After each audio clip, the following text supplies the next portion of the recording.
pessoal!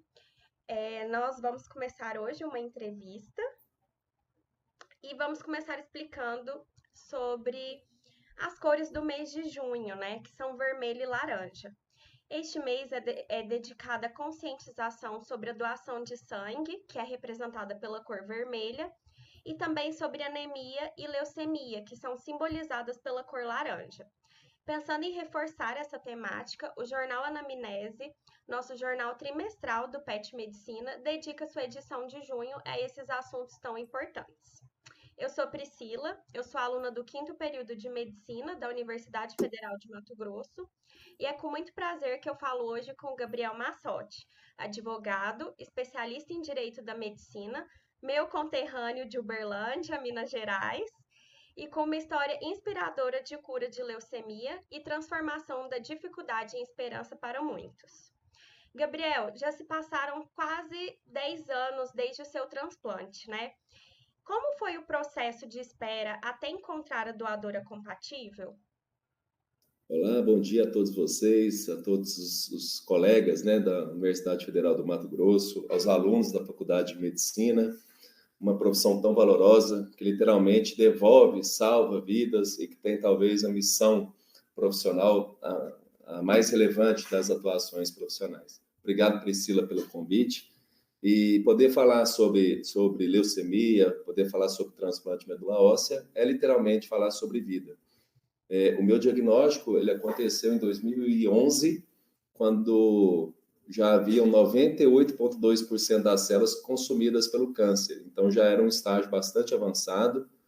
Houve uma tentativa de finalização do tratamento com quimioterapia, mas, infelizmente, a doença voltou. A doença voltou de uma forma ainda mais agressiva em 2013, no momento em que só a partir de um transplante de medula óssea eu poderia ter uma chance de cura. O meu prognóstico já era muito reservado. Nesse contexto, eu não tinha doadores na família e a possibilidade de cura passava unicamente pela localização de um doador de medula óssea. A chance de você ter um doador compatível é de 1 para cada 100 mil cadastros, então é uma chance muito pequena. E graças a Deus eu tinha uma pessoa no mundo, que foram pesquisados todos os bancos, que tinha compatibilidade comigo. Mas às vésperas do transplante ela foi identificada como não localizada.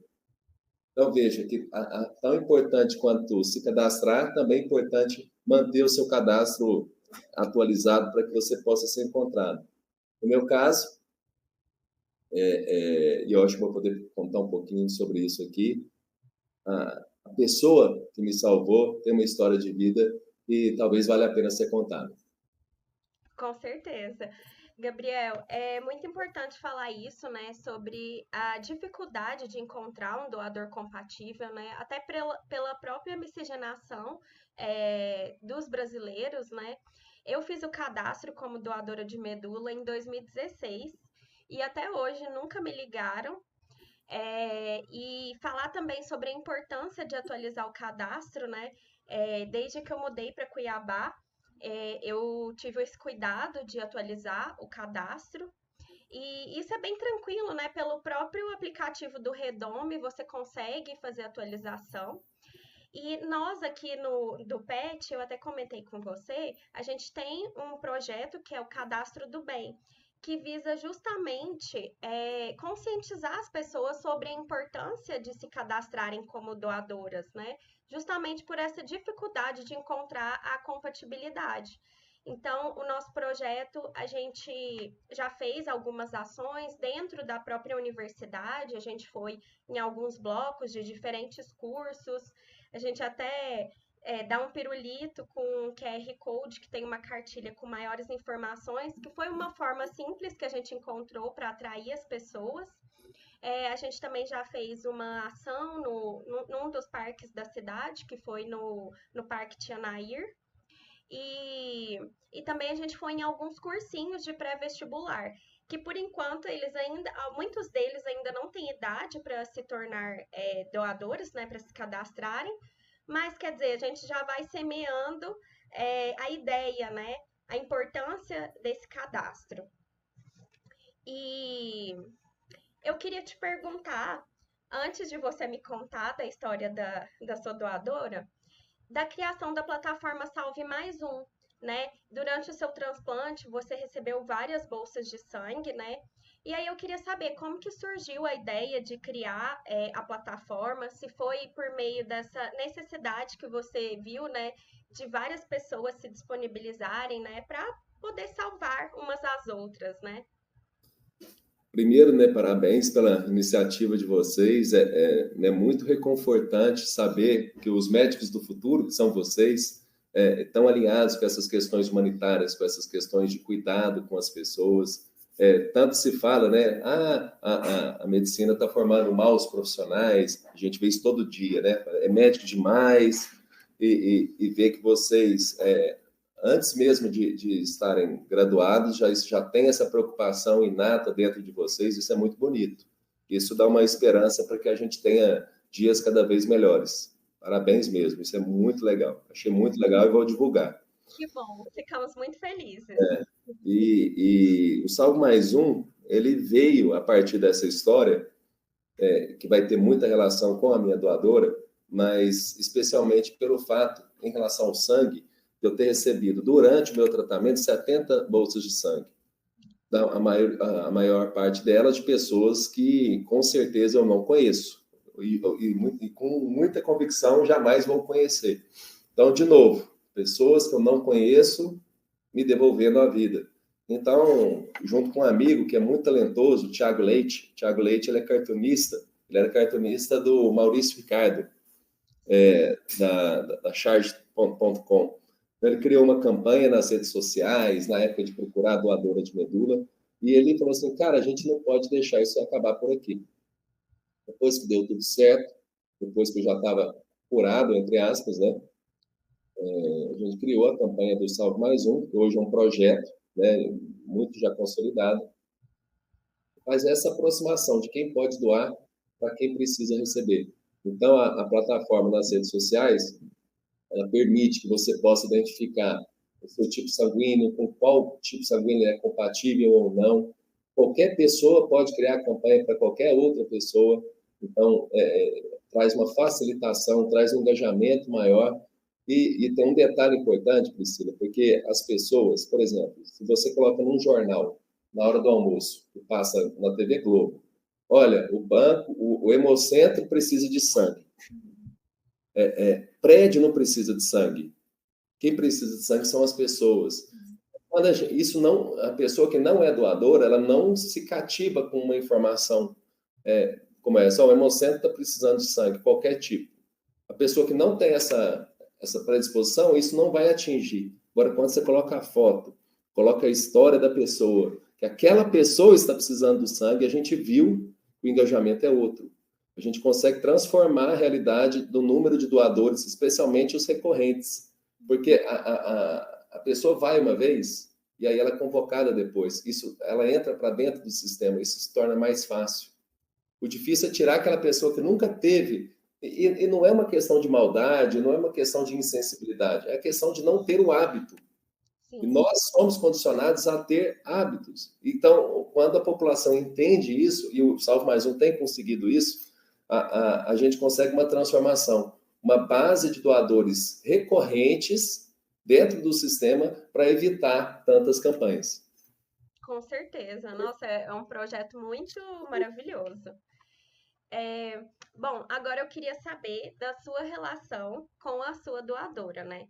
Porque o doador e o receptor, eles podem se conhecer cerca de 18 meses após o transplante, né?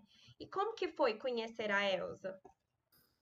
No meu caso, se estiver gravando e está gravando, furou tudo isso. Não teve nada de 18 meses. Nós acabamos descobrindo muito antes. A campanha que foi criada pelo Thiaguinho, ela teve, na época, mais de 150 mil compartilhamentos. E eu só tinha uma informação. Na época era muita coisa.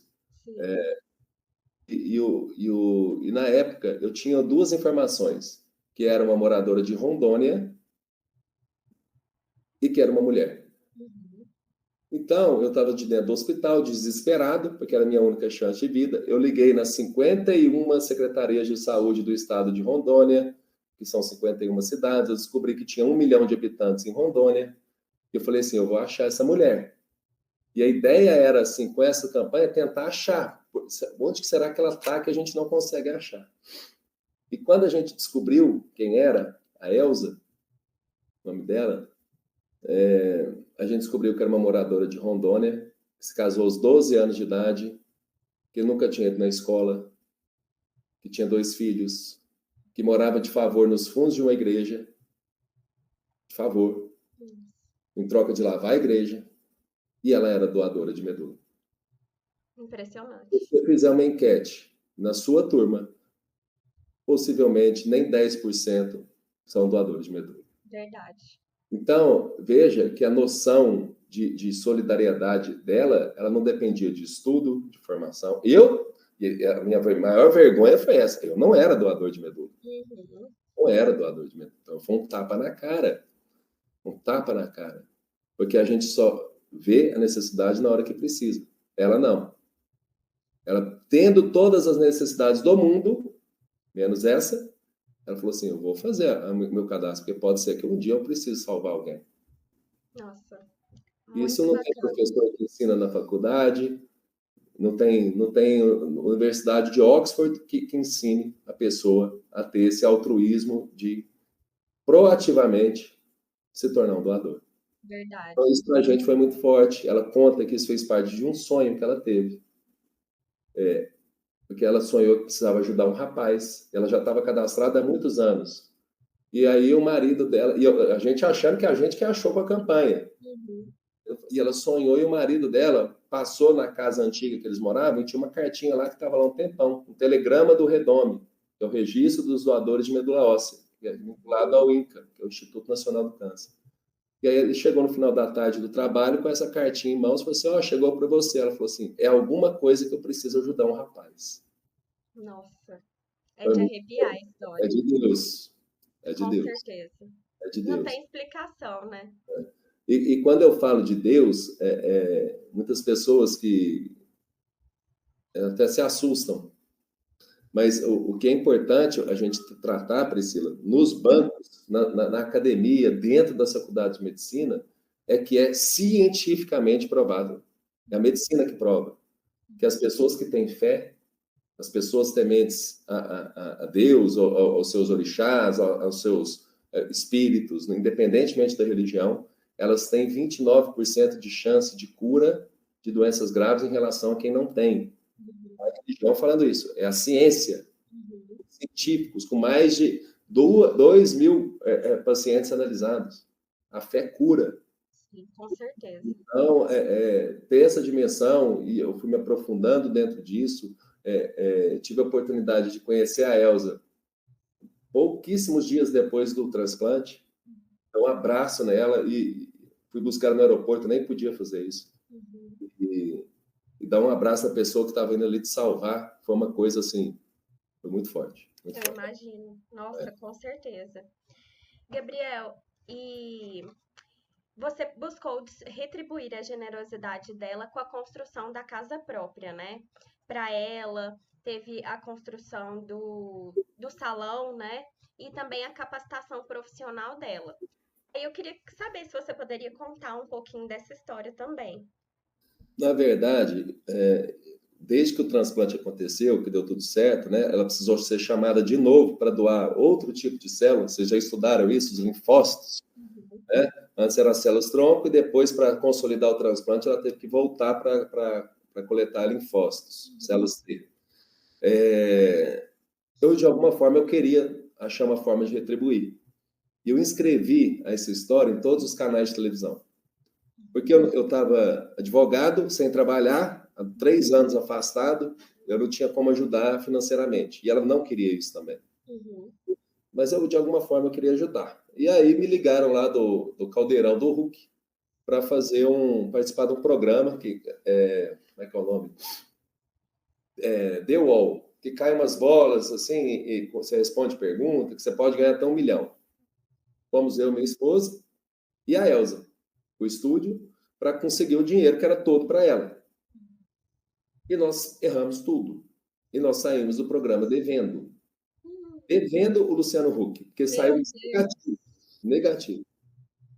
E aí foi o segundo tapa na cara que eu levei da vida, porque na hora que a gente perdeu tudo, tem a minha cara, eu virei meme no Brasil inteiro, uma cara de frustração, assim, eu virei meme. Alguém pegou isso e colocou. Foi o dia mais difícil, porque não era para mim, era para ela, né? Sim, com certeza. E aí o sonho dela, olha para você ver, quando eu falei assim, Elza, qual que é o seu sonho? Sonho da sua vida? Meu sonho é casar na igreja. Porque com 12 anos, quando ela casou, ela não podia casar na igreja. Uhum. Esse era o sonho dela. E eu falava assim, Elza, mas o que mais você quer? Ela falou, não, tá tudo bem, não precisa de mais nada. Eu falei assim, mas Elza, você não tem vontade de ter uma casa? Uhum. Pode ser. Mas, assim, na verdade, no fundo, ela queria era mais o casamento do que a casa.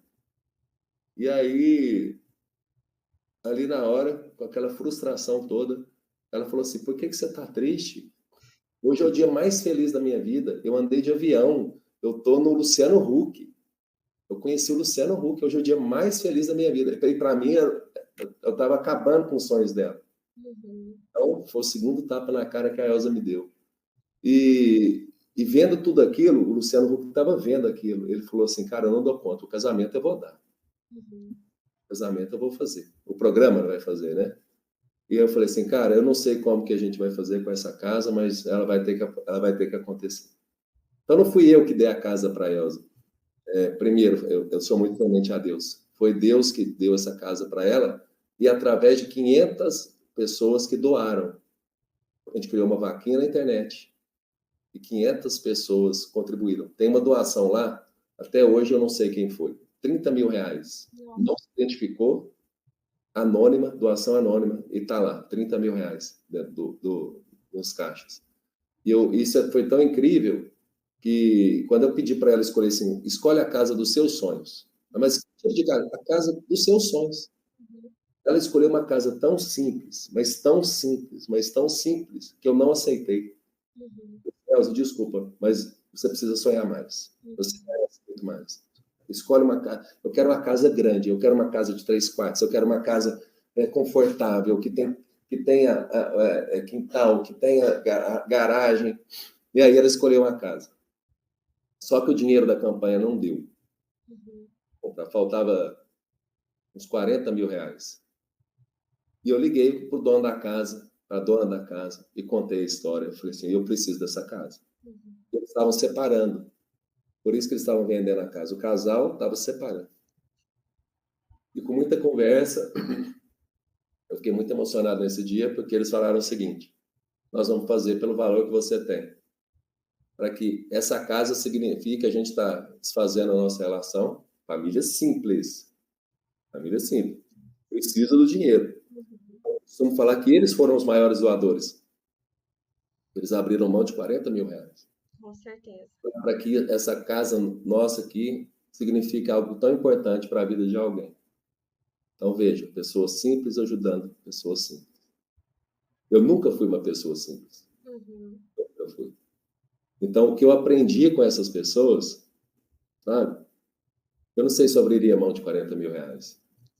Você consegue entender? Com certeza. Com honestidade intelectual, pelo que eu tinha passado, é claro que eu abriria mão. Mas se eu não tivesse naquela história, eu falei, pô, mas eu vou abrir mão de 40 mil? Eu posso ajudar com 1.000, com 2.000, mas 40 mil não. Sim.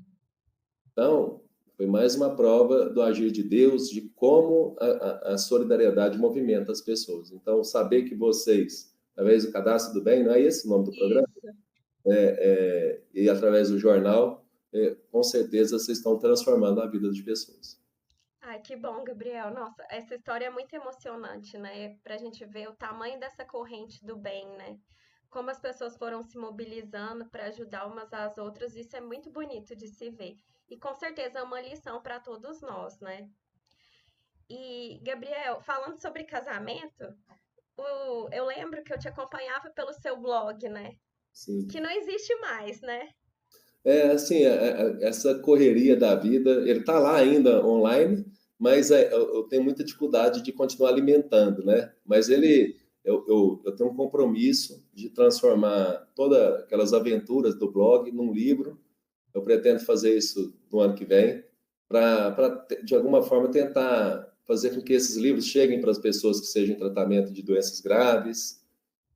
Já tem uma editora já interessada, e eu tenho muita vontade de parar, eu vou ter que parar um tempo, pegar um mês sabático para colocar isso tudo, formatar isso tudo e disponibilizar para as pessoas de forma gratuita, que essa é a ideia. E eu lembro que você se casou no hospital, não foi? Sim, o casamento estava marcado para o dia 8 de novembro de 2013, e a doença voltou em julho. E aí tivemos que cancelar tudo. Todos os fornecedores falaram assim, não, fica tranquilo, quando você puder a gente faz o casamento de novo. Foi muito legal isso também, as pessoas, né, nos ajudaram nisso também. E aí o transplante foi marcado para o dia 11 de novembro. Então, no dia, a minha esposa fez uma surpresa, apareceu vestida de noiva, lá 3 dias antes do transplante, ela falou assim, é maluca, você vai casar com um moribundo que está prestes a morrer. Eu falava brincando com ela, né? Ela falou, você é completamente maluca. Então, 3 dias antes do transplante, que é um processo bastante agressivo, né? A gente fez o casamento no hospital, e um ano depois, em dezembro do ano seguinte, eu ainda estava bem em recuperação ainda, a gente fez o casamento certinho na igreja, e com festa e tudo mais. Mas foi muito legal. Que bom, Gabriel. E a sua profissão, né? Porque você já era advogado e você já trabalhava com o direito da medicina ou não? Zero. Eu trabalhava, acredite se quiser, com direito eleitoral e direito público. Eram as minhas especialidades. E a partir das dificuldades que eu tive com operadora, convive com médicos e profissionais da saúde, ver o quanto é difícil o profissional atuar em pronto-socorro, advogar, trabalhar em internações prolongadas. Então, eu passei a ter uma noção de empatia muito forte com os profissionais da saúde e com pacientes brigando com essa limitação de operadora de saúde e mesmo do SUS. Então, eu resolvi me especializar, né? Pivotei totalmente a minha área de atuação, saí do país para estudar direito da medicina. Hoje eu dou aula em 5 universidades, na área do direito médico e da saúde, em Portugal também, na Universidade de Coimbra, e eu tenho uma atuação hoje muito forte, totalmente voltada para a defesa do médico, assessoramento de médicos, clínicas odontológicas, e para a defesa de paciente em relação à operadora de saúde. Então, eu não gosto, e me incomoda muito também, essa categorização de que todo efeito adverso que acontece é considerado erro médico. Eu não gosto nem dessa palavra, erro médico. A gente não fala erro advocatício, a gente não fala erro da engenharia. É só médico que tem essa pecha de que qualquer efeito adverso suportado pelo paciente tem que ser indenizado ou tem que gerar um processo ético profissional. Então, a gente faz muita consultoria preventiva para profissionais da saúde, para médicos, para que ele consiga ter bons termos de consentimento, livre e esclarecido, para que ele tenha uma excelente relação médico-paciente, preenchimento de prontuário e guarda de prontuário, contrato de prestação de serviço. O médico, muitas vezes, ele não tem tempo para cuidar disso. Ele não tem tempo. O médico não tem horário, ele não tem, a escala dele é absurda de trabalho, e tem que ter um profissional para cuidar dessa parte documental. Porque lá na frente é muito fácil se imputar. Ah, cadê o documento falando que eu assinei, que eu estava ciente desse risco? Faria uma live só sobre isso. Então, assim, é para deixar claro que o médico precisa de assessoria e de pessoas que estão se especializando nessa área que é tão nova. Por exemplo, o mestrado que eu fiz em Direito Médico é o primeiro do Brasil. Primeiro do Brasil. Então, a gente ainda está engatinhando num assunto que é tão relevante. Com certeza. Eu acho que é um ótimo assunto para depois a gente fazer uma nova conversa. É isso aí. Gabriel, e só para finalizar, eu queria saber, né, então, após toda essa jornada de transformação, né, que, como você contou, foi uma transformação tanto pessoal quanto também profissional, né, qual mensagem você gostaria de deixar para a gente? Olhem para o paciente de vocês como um patrimônio, como o maior patrimônio da vida de vocês. As queixas que chegam hoje, muitas vezes não são relacionadas à conduta médica em si, ao ato médico. A forma como se respeita o paciente, como você acolhe aquela pessoa que está num processo de dor. Ninguém procura um médico que está feliz. Assim como ninguém procura um advogado que está feliz. É porque você está precisando de alguma coisa. Você está sofrendo alguma dor. Então, coloque ele sentado, olhe nos olhos dele, acolha aquela pessoa que veio te procurar, independentemente se é um cliente privado, um paciente do SUS, não interessa. Porque com isso, além de você ganhar aquele paciente para o resto da sua vida, quando eu falo ganhar, porque muita gente tenta romantizar demais, mas o médico, ele precisa de cliente. Ele precisa de cliente. E o cliente dele é o paciente. Então, além da questão humanitária, hoje nós recebemos casos, não judiciais, mas em que houve até um erro do profissional, mas a relação que ele construiu com o paciente é tão forte que o paciente fala assim, eu não vou fazer mal para ele, eu sei que se eu cometer um equívoco, não foi por mal. E cuida de mim. Agora, do outro lado, às vezes não houve o erro, mas o fato dessa falta de empatia que o profissional gera o processo. Aí o profissional tem que contratar advogado, ter despesa, vai ficar preocupado, porque o processo ético, eu costumo falar, Priscila, que no Brasil, todos imaginam assim, existe pena perpétua no Brasil? Não. Existe. Existe? Só para o médico. E ela se dá de duas formas. A primeira é a condenação social. Verdade. Porque se aparecer num jornal, médico é indiciado. Indiciado não quer dizer que ele foi nem processado ainda. Indiciado por homicídio culposo de um paciente. Acabou a vida profissional dele. Acabou. Porque ninguém vai contratar um médico que está sendo indiciado ou investigado. Verdade. Por uma conduta. Então, é uma morte social. E a segunda, que não é social. O médico que é cassado pelo CFM, nem se ele fizer medicina de novo. Eu vou explicar. O médico hoje, médico não, um político hoje, eu já atuei com direito eleitoral, que rouba $1 bilhão do Estado. Ele fica 8 anos inelegível e volta. Pode continuar sendo político. O médico que é cassado, e veja, existe cassação por publicidade irregular. Não teve erro médico, tem cassação por publicidade irregular. Nem se ele fizer medicina de novo, porque caça é o registro profissional, não é o diploma. Ele continua sendo médico, mas ele não pode exercer. E essa pena da cassação não cabe recurso. Acabou. Ele não pode mais ser médico. Então, vocês têm pena perpétua no caminho de vocês. Se tiver uma falha muito grave, um erro muito grave, um erro doloso, né? Quando existe a intenção, é claro que... Mas hoje, excesso de publicidade irregular, do tamanho da publicidade, não interessa. Isso já... O CREMESP, nos últimos 15 anos, já cassou 5 médicos por publicidade irregular, só em São Paulo. Então, tenham esse olhar humanizado. Talvez eu esteja falando para quem não precisa ouvir, porque quem está dentro de um projeto tão bonito como esse não precisa ouvir isso. Mas se outros médicos forem em algum momento ouvir essa mensagem, olhem para o paciente de vocês como um ente da sua família, como uma pessoa muito próxima, porque a profissão de vocês, o juramento de Hipócrates que vocês fazem para receber o diploma, ele é muito caro. E nós, pacientes, nós confiamos a vida das pessoas mais queridas das nossas vidas para vocês. Com certeza. Obrigada, Gabriel. Foi maravilhoso ter esse bate-papo aqui com você. Espero que a gente tenha mais oportunidades de conversar. Muito obrigada. Quero agradecer também ao PET Medicina, né, por essa oportunidade e, em especial, também a minha colega Amanda, que me ajudou a estruturar essa entrevista e que é uma das líderes e idealizadoras do Cadastro do Bem. Muito obrigada.